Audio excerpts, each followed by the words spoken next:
Good evening and welcome to our Financial Wellness Bootcamp. We are in week number 4, lesson number 4, finding money you didn't know you already have. I'm Matt Michelson. I'm your local financial professional for those of you here in Northern California, and I am local for you on Zoom, wherever you are in the world. So glad to have you here tonight with us. We're going to do a quick recap before we get started with tonight's lesson, a recap of last week. Talk to you about the hidden rules of money, those rules that we aren't taught that are crucial to our financial success.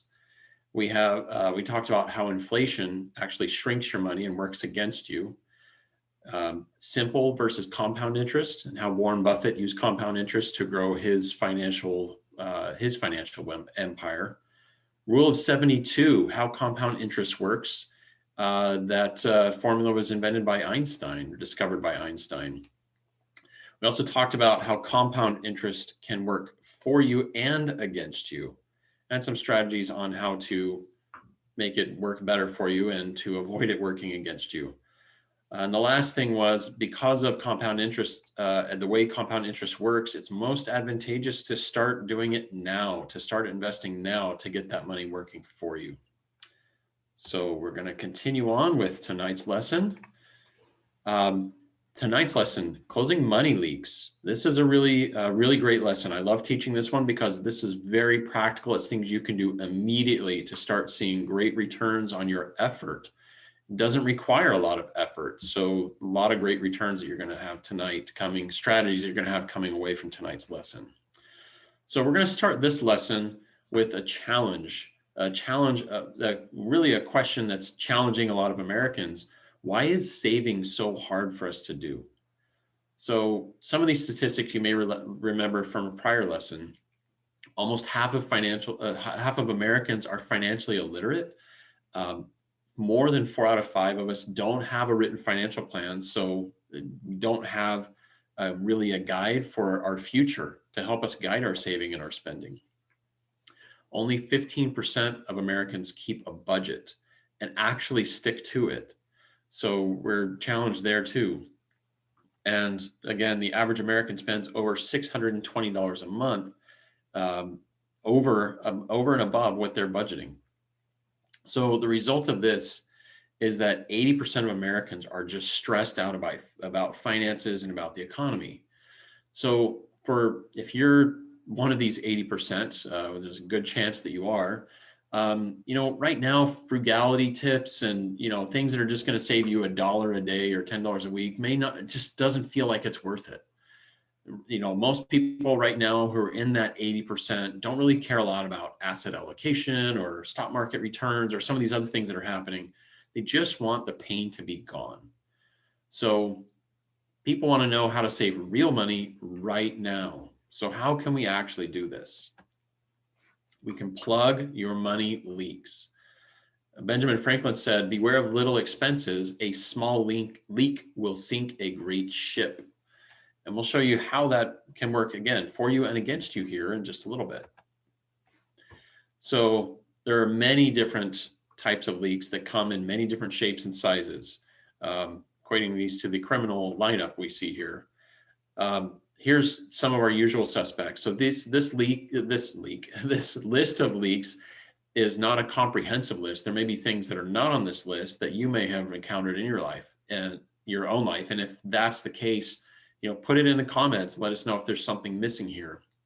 But some of the usual that we're going to go into tonight: excessive bank fees for bank accounts, retirement fees, retirement accounts, investment accounts. Unused memberships and subscriptions, interest that's paid on loans and credit cards, taxes that we overpay, over tipping, generous loans or loans or gifts to friends, family, other people, envy, retail therapy, keeping up with the Joneses, emotional spending is another big money leak. Overpaying on insurance premiums, overpaying on phone, internet services, overpaying on durable goods that have, again, we'll go into detail on that one and explain more on that one. But all of these are money leaks. And you can imagine that if you can start plugging some of these leaks, you may have multiple of these. Most people do, or even all of them you may be overpaying on. So we can help you find some significant savings right now and turn that into a benefit for your financial future rather than a drag on your financial future. So let's start with the first money leak, bank fees. The average American pays about just under $330 in bank fees on average per year. So these are overdraft fees, ATM fees, auto bill pay fees. When people have overdraft protection, meaning they spend more than is actually available in their account, they actually pay usually a fee on top of that. So to prevent that overage from affecting whoever that merchant is that's being paid. So, but that still costs you money from the bank to the tune of an additional $450 on average per year per account. So if you're paying $450, think about this for a second, $450 a year on average for protecting you from overdrafting. What are you actually being protected against? You're being protected against fees from the other guy, but if your bank fees are charging you even higher, then what are you actually being protected from? Considering that over half of US households have less than $500 in savings, with this amount of bank fees being charged, that's a huge hit to people's savings. People think that they're paying a lot less in fees, but when a recent study was done, people actually discovered they're actually paying 5 times more in fees than they thought they were paying. So how do we get rid of these bank fees? You can utilize free checking accounts, free savings accounts. Sometimes banks require you to have multiple accounts with the bank in order to have to get free accounts, not have to pay fees on those. So go ahead and get multiple accounts. Just you don't have to use all of them. Sometimes they require you to keep a minimum balance inside an account in order to not be charged fees. So usually $150, $200. You can keep a couple $100 in there and just leave it there. And it's not going to, if you're saving $10 a month in fees to keep that $200 in there, in 20 months, you've recouped that and you're saving money after that. Use only your own bank's ATMs. So if there's a bank that you have that has locations all over the world, and it's branded with that bank's logo, chances are pretty good that you're not going to be paying fees to use that ATM. But if you go outside of that bank's network of ATMs, sometimes you can pay several dollars for the ATM operator, and then another several dollars for your own bank. So ATM fees are very, very expensive and can add up quite a bit. And the other thing is, again, it sounds simple, but we tend to forget this rule. Just don't spend more money than you have in your account. A lot of people do this simply just because they don't know. They're not aware of what amount of money is in their account. So sign up for bank balance alerts. Most banks have this nowadays. You can sign up for an alert that will text you on your phone if you're getting too low on your balance. So that'll help help you be aware of the amount that's there, help you prevent from overdrafting. So the average person will save between $15 to $30 a month, which adds up to about $180 to $360 every single year by utilizing this one strategy. Now, you may think that $30 a month just doesn't sound like all that much, that this little bit of money may not be worth your time to even worry about it. But remember that rule of 72 that was developed by Einstein and the compounding interest that was taught by Warren Buffett. So considering these principles, how much do you think leaking $30 a month is impacting your financial wellness? So consider how much $30 a month invested over 30 years at a reasonable growth rate of 7% is. Just make a quick guess. $30 a month invested over the next 30 years at 7% interest is $35,000. That's the equivalent of 5 luxury cruises just from getting rid of stupid bank fees. It's a pretty incredible number. So is this worth your time? Is this worth your energy? I don't know. It may not be worth it to you, but it certainly is to me. We're going to build on this. This is only going to get better. So the next money leak we have is unused memberships and subscriptions. So a shocking, it may not be shocking to you, but it was shocking to me when I read the statistic that 2/3 of gym memberships are never actually used. People start out with the best of intentions to go to the gym, but they may go a few times and then stop going, but then they keep getting charged that monthly membership fee. So with other subscriptions that people sign up for, and they maybe start using a service and then stop using it, or they sign up for the service and never use it at all. 84% of people underestimated what they actually spent on subscriptions. So these are subscriptions or things, services like Netflix, Spotify, Amazon Prime, Fitbit, iCloud, any number of things that just have recurring payments coming automatically out of your account that you never actually see. Online subscription businesses have more than doubled over the past 5 years. These are just some of these services I just mentioned are just becoming commonplace. A recent study of people was done where they thought they were spending on average $92 a month for their subscriptions, but in reality, they were spending more than double that. They were spending $237 when they thought they were spending $92. That translates to almost $2,000 a year in unaccounted for spending that was going out of these people's pockets that they didn't even know they were spending. So you can avoid this subscription affliction, as we like to call it, by taking some steps. So ask yourself for each of those expenses that you have subscriptions. So membership dues, clubs, gyms, even some utilities, cable, internet, streaming services, online services, publications, could be physical publications like newspapers or magazines, or online subscriptions to premium online content. Software subscriptions to things like, applications you might use, or antivirus. I don't know if you knew this, but most operating systems come with antivirus embedded in them. So any antivirus you're purchasing above and beyond that is actually extra. You don't even need it. Game rentals or online gaming services, landlines, telephone landlines. Yes, people still do have those.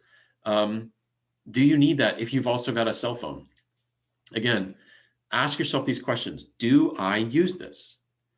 And if the answer is yes, well, how much? Well, first of all, if the answer is no, then that's an easy one. Get rid of it. If the answer is yes, how much do I actually like this? How much do I really need this? Then figure out how much are you spending on that every month? Multiply it by 12 to come up with an amount every year. $10 a month may not seem like that much, but $120, is it worth $120 to you to continue to have this service?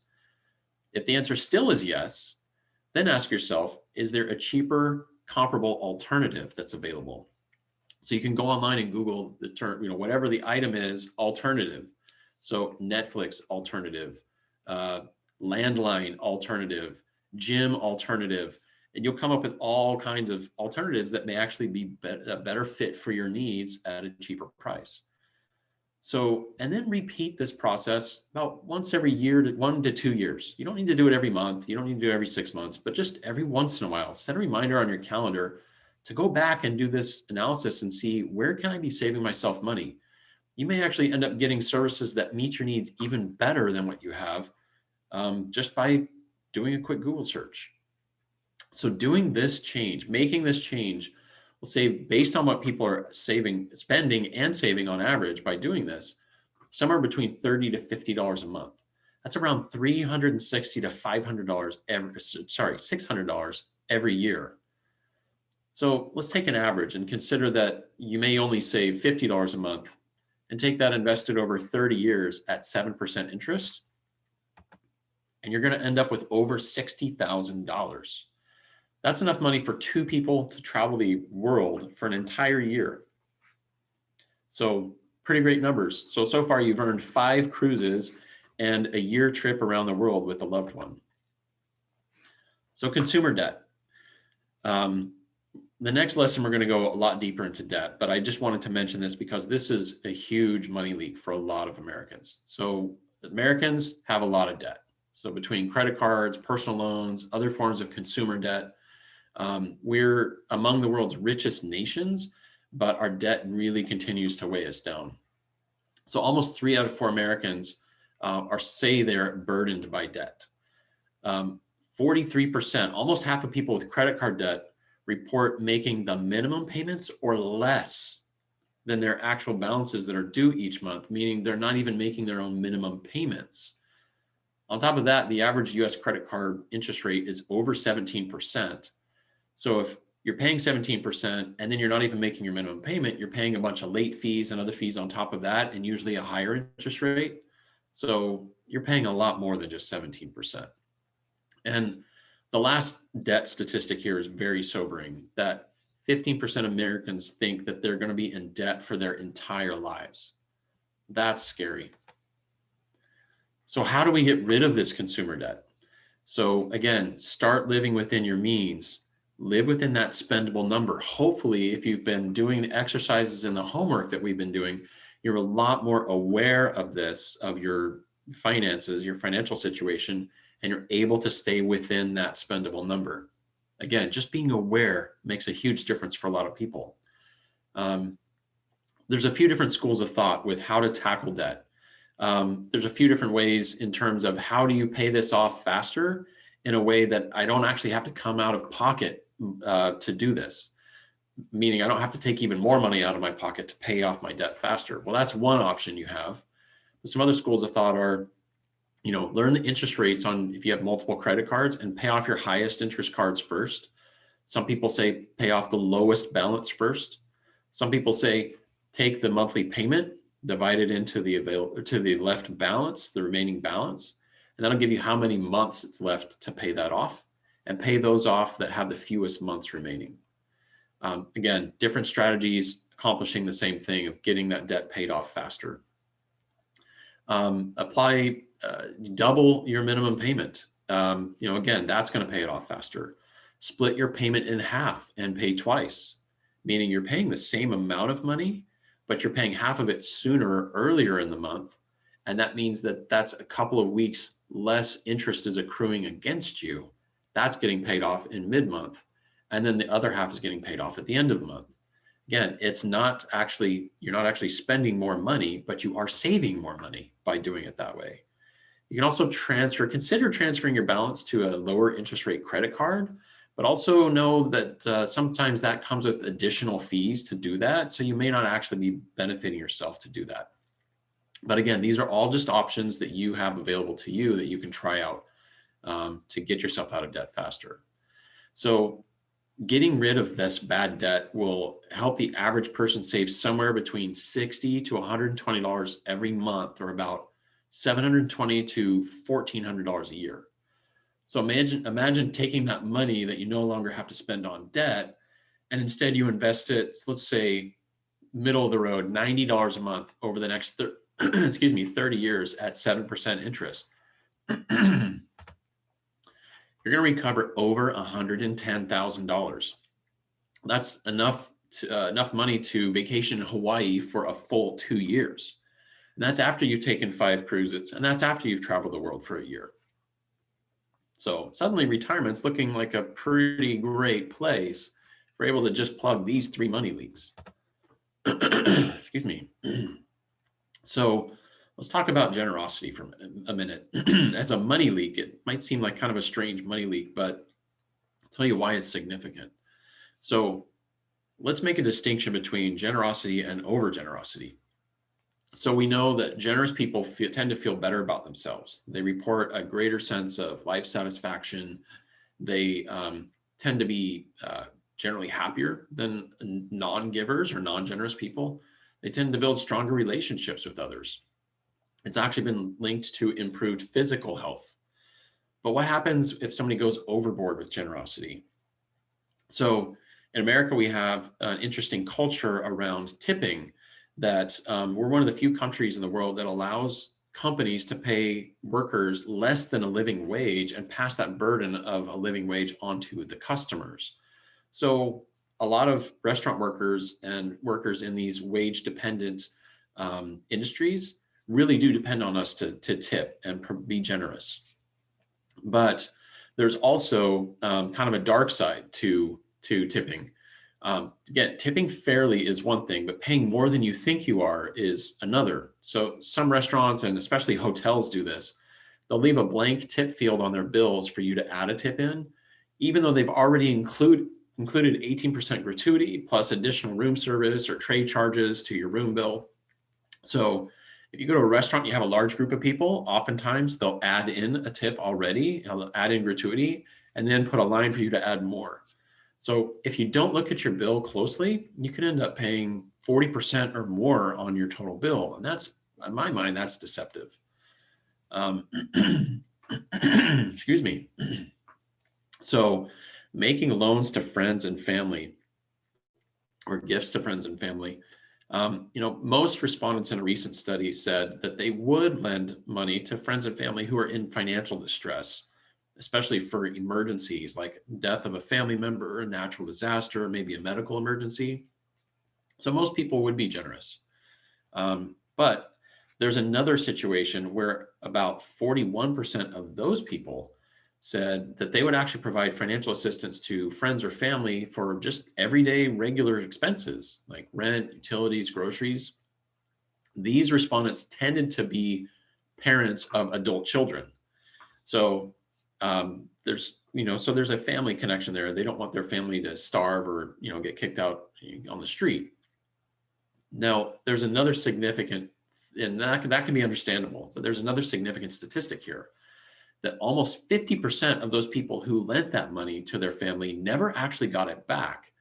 Many of them suffered permanent relationship damage or suffered a drop in their credit score as a result of not getting that money back that they were promised. So let's have a comparison here for just a minute. NASA in 2020, their total budget was just over $22 billion. Tips in the US add up to about $40 billion every year, which is double NASA's budget. So that's a lot of money that we're dealing with here. Consider that loans between friends and relatives amounted to $89 billion a year. That's more than 4 times NASA's budget. And consider that half of that 89 billion will never actually get paid back. That's some significant numbers there. So what's our suggestion as far as this being a money leak? Is you need to right size your generosity. So, check your receipts twice and tip based on the services provided. There's some general guidelines here, and you can find numerous resources online that tells you what's a good, reasonable tip based on the service you're getting, your location, what country you're in. So we're not going to go into that here, but you can look that up online. Another thing is, let's look at loans to friends and family. This one can be kind of controversial. So I want to be delicate here, but to really be truthful as well. Determine, is this need a temporary need, like the situations I mentioned, or is this a longer term need, like the regular bills and other things that really are sustaining this person? If you subscribe to the philosophy, give a man a fish and you feed him for a day, teach a man to fish and you feed him for a lifetime, if this need, consider that. Is this need long term? Are these people likely going to be coming back to you more and more for more loans, which ends up hurting both of you? Are you enabling this person to continue to live, based off of your money? Sometimes saying no can actually be the best thing for both of you. It can be very hard, but sometimes it is the best thing. Now, consider also donations to organizations. Is your donation responsible? Does it put you in financial need or financial hardship if you're making this donation? If it is putting you in financial difficulty, it's probably not responsible for you to do. Consider another analogy of the oxygen mask on the airplane. They instruct you to put yours on first before you go and help somebody else with theirs. That's not being mean. That's not being selfish. It's being responsible. So if you're going to make donations, again, do it with to organizations with good reputations that empower other people. And if you want to donate or support these organizations and it just doesn't feel right for you financially, you can still volunteer your time and your energy, other skills, resources, talents that you might have if money is short. So, often, again, when it comes down to it, we give money for emotional reasons. Maybe we want to be liked, we don't want to disappoint somebody, but this really leaves you open to manipulation and being taken advantage of by other people. So again, although it can be hard, sometimes saying no really is the best for everyone involved. So right-sizing our generosity can save the average person but somewhere between $30 and $60 every month. So instead of taking that, let's say around $400 a year. Take that $400 a year, invest it over 30 years at 7% interest, and what would that give you? That would help you recover almost $38,000.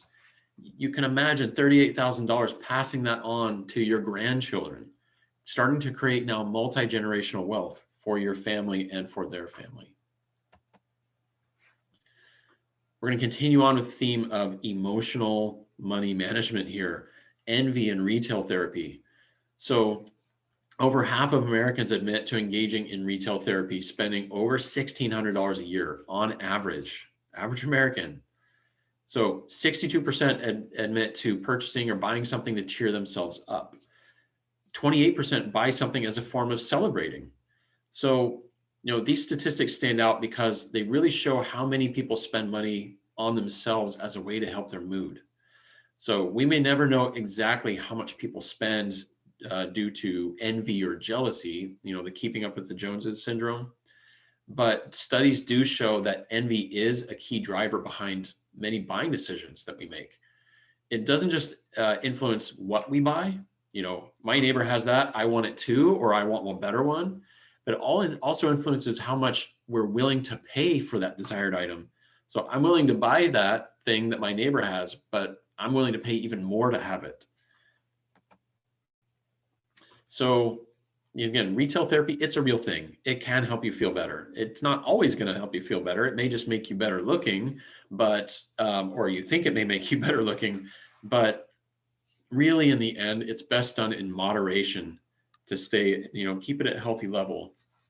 You should reward yourself for doing something hard and accomplishing something, but don't splurge so much that it causes you even more stress in the end.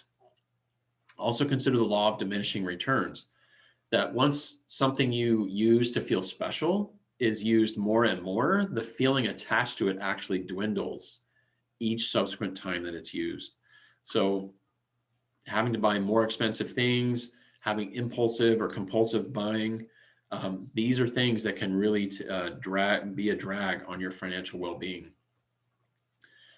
So again, use restraint. Another strategy here is to buy items that you already plan to purchase. A strategy I use sometimes is if I'm feeling the need, emotional need around money, I may go on a website and add it to my wish list. And in some ways, in a little way, it almost like, okay, I can file that away for later. Sometimes that's enough to satiate my need. Other times, if I do really feel like I need to buy something, I'll go buy something that's already on that wish list. So, it's something I was already going to buy anyway. And if I was already going to buy it anyway, am I really spending more money? Again, everybody's different. Everybody has their own way of dealing with this mood buying, if you want to call it that. But find a strategy that works for you that really helps you keep that emotional impulsive buying under control. Now, this can make a significant difference for a lot of people, saving somewhere between $800 to $2,200 every year. So let's say you spent just that middle ground or saved that middle ground of $1,600. $1,600 saved per year at 7% interest invested over 30 years is enough to pay for 4 years of in-state college tuition for one child. Again, this is multi-generational wealth that's starting to be created here. This isn't just blessing your life, but the lives of your friends and family as well. So let's talk about insurance. We're going to talk about this for just a minute, and there's different types that we're going to talk about here. So auto insurance is going to be a big one. Also health, life insurance. So there's different ways that you can save money on insurance that you may not be aware of. So let's look at auto insurance first. So according to a recent study, Americans overspend on car insurance by over $360 per person per year.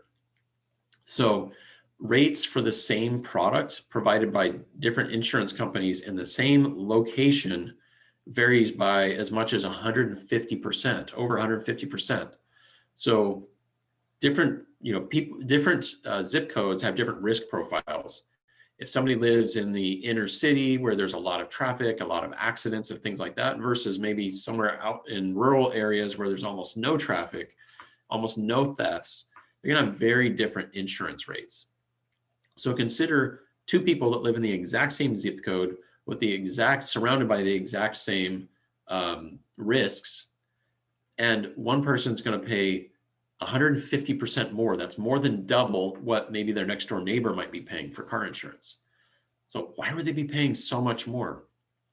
The main reason is that we're not taking advantage of better pricing.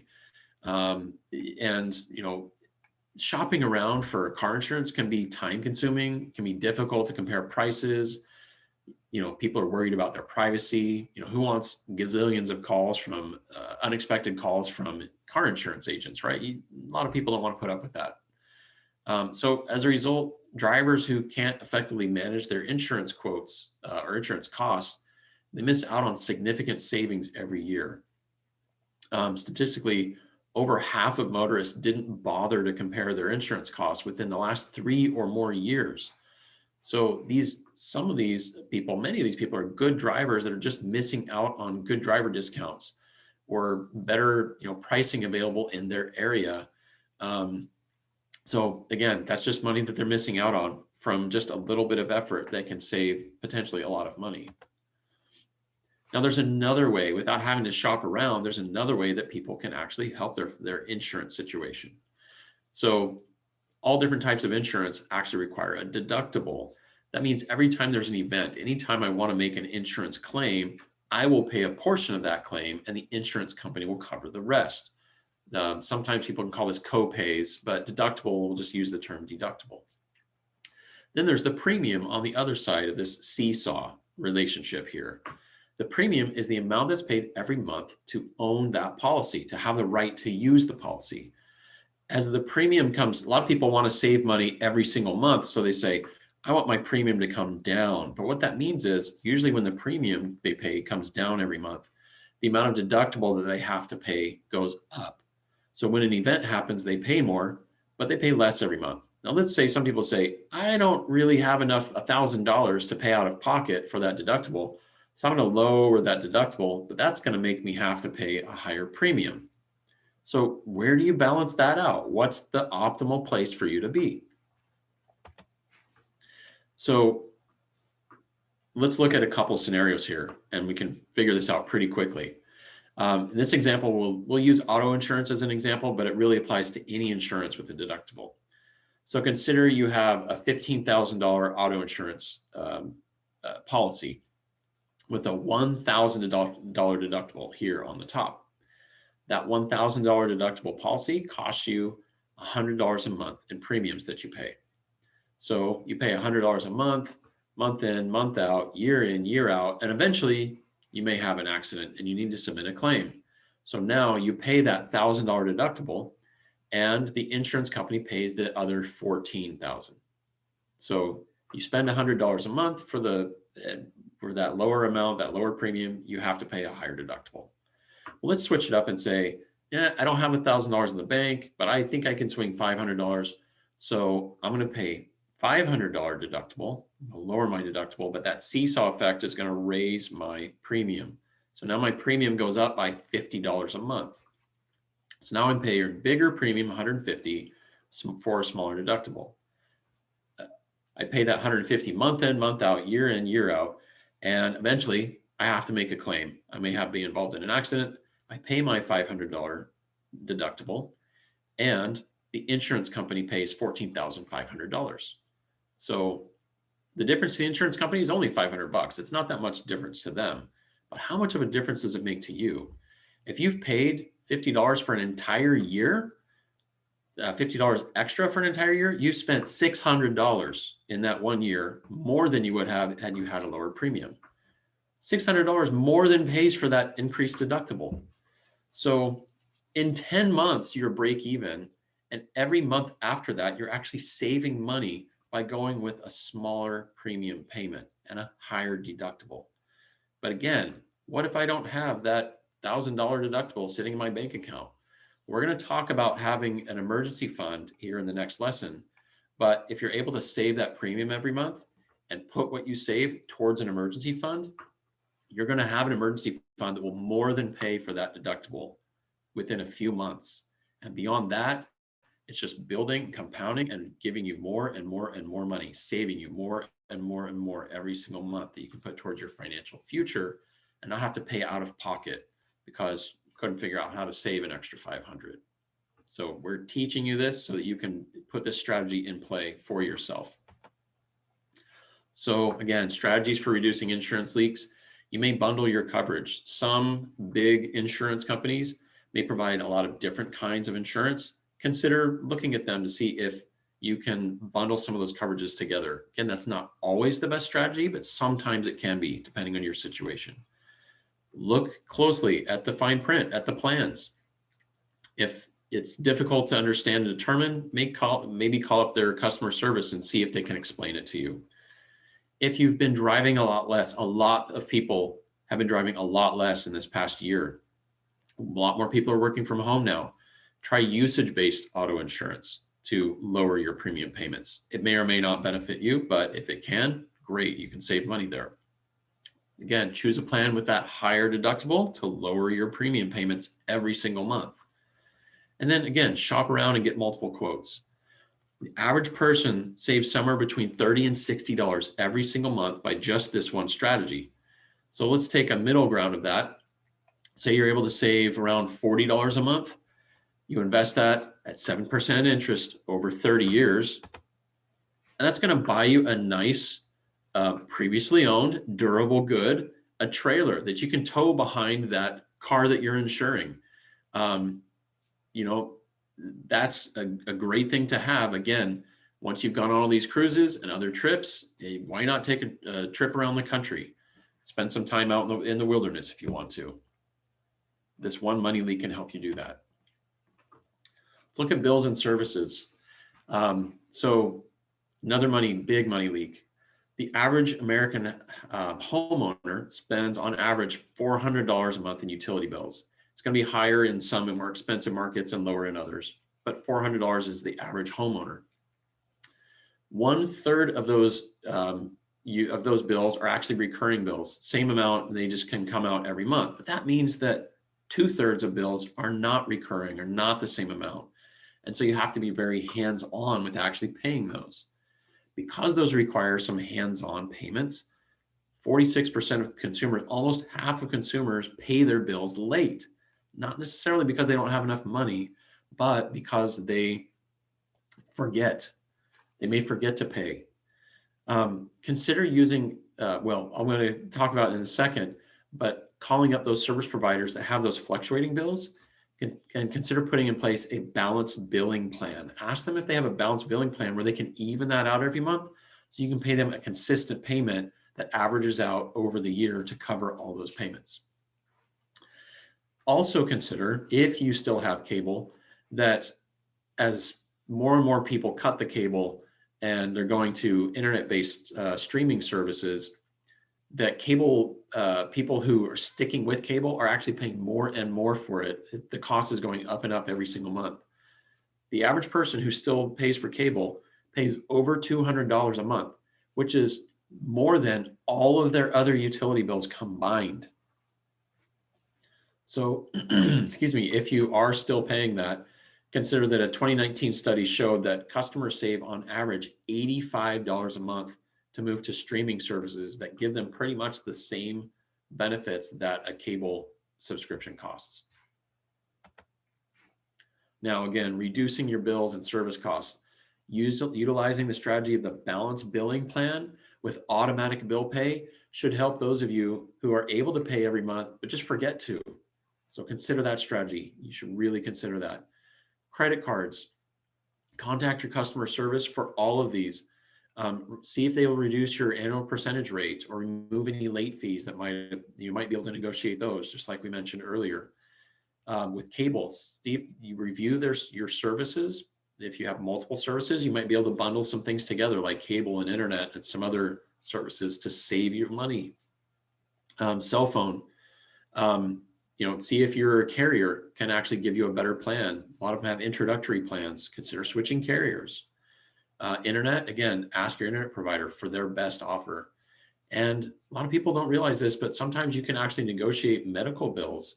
You can compare different providers and go with one's cheapest.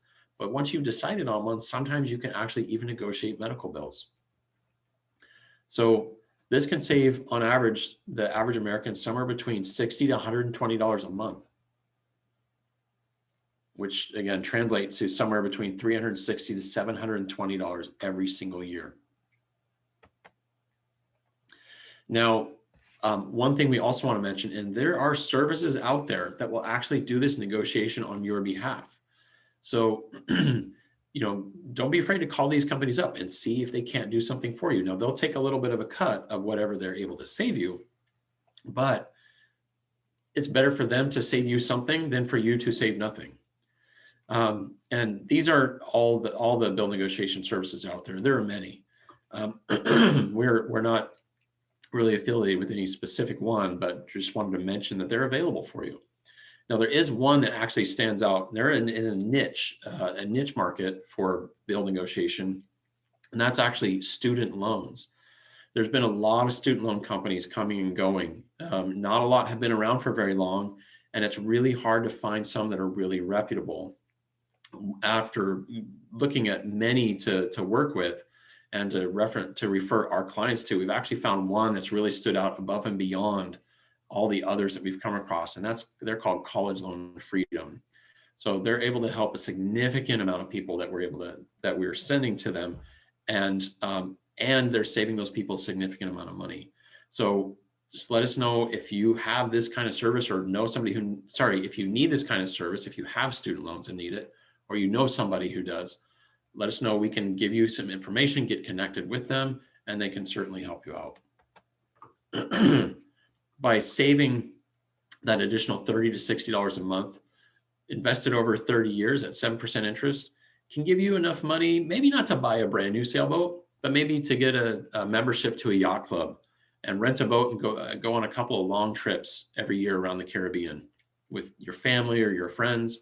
Again, that's almost $50,000 in savings just from negotiating some of these bills that you're paying, unnecessarily high bills. So the last one we're going to talk about here is durable goods. So these are goods that can be bought, purchased, used, and actually have a long lifespan. The most popular one is cars, or the one that is the most heard of. But there's other types of durable goods that you may not have considered. Furniture. A lot of people actually buy antique furniture and pay premiums for it, and that's durable goods that have been used. Previously owned, as some people like to call it. Electronics are considered durable goods. Many of them are. Appliances, tools. Consider a wrench as just a hunk of metal, right? That's durable. It'll last thousands of years. Going back to cars for a second, the first year the car is driven off the lot and driven for the first year, car's value will decrease between 20 to 30% on average in that first year. And the following years, the next 5 years, it's an additional 14 to 18% depreciation. So within the first 5 years, the average car loses 60% or more of its initial value, even though, which means it's only got about 40% of the value left in it. But it's got usually like 70, 80% of the life left in it.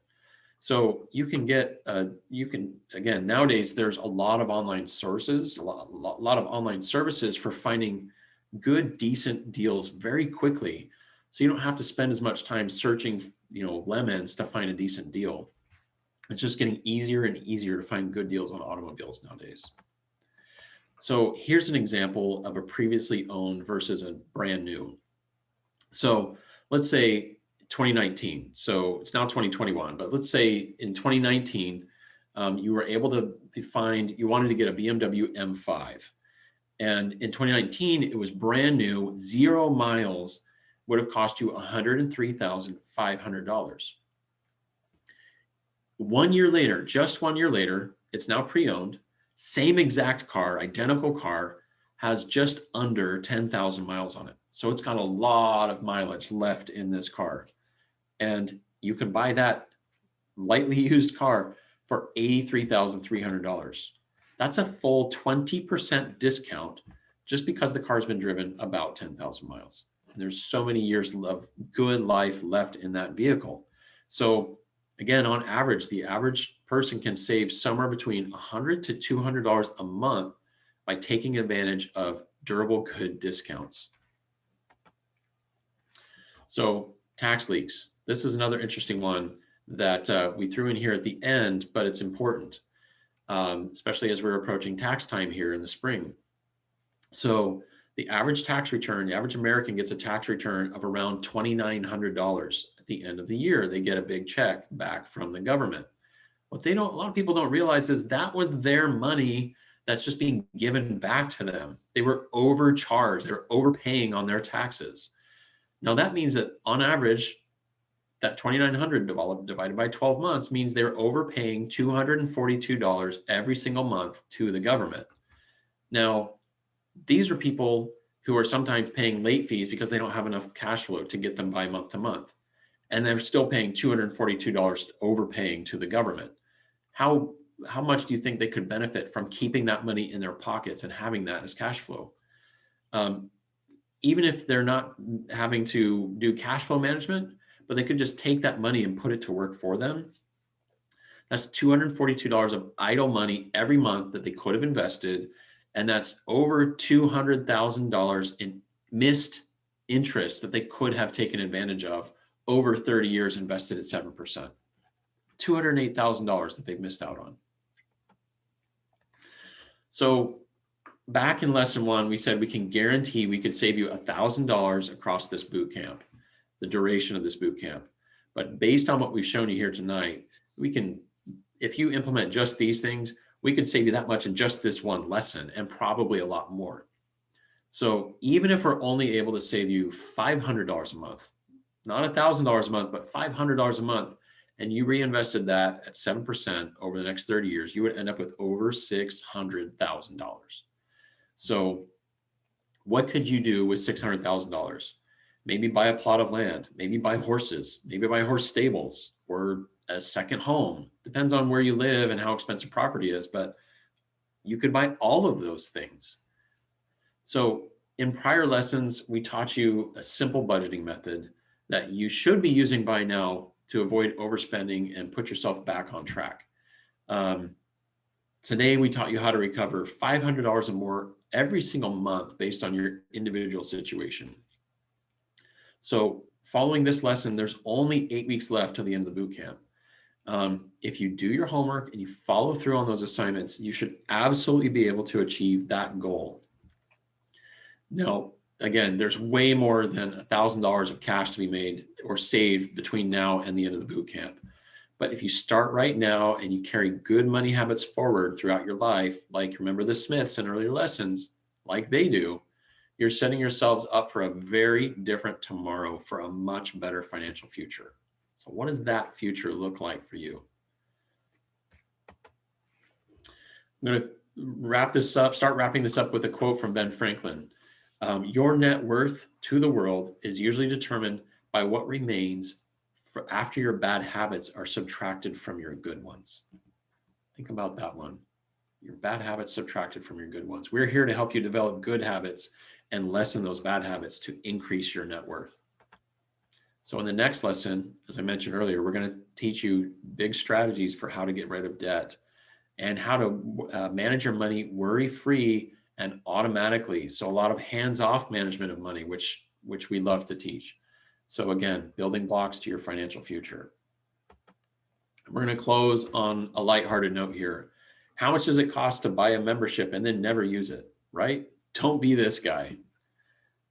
And don't be this girl. Uh-oh, I just found out my health insurance does not cover retail therapy. And again, don't lose your money down the drain. Doesn't matter which drain it is, don't lose your money down the drain. So we're glad you could be here with us tonight. We look forward to seeing you at this same time next week. Take care until then, and best luck be with you as you're on your money journey. Take care, and we'll see you next week. Bye now.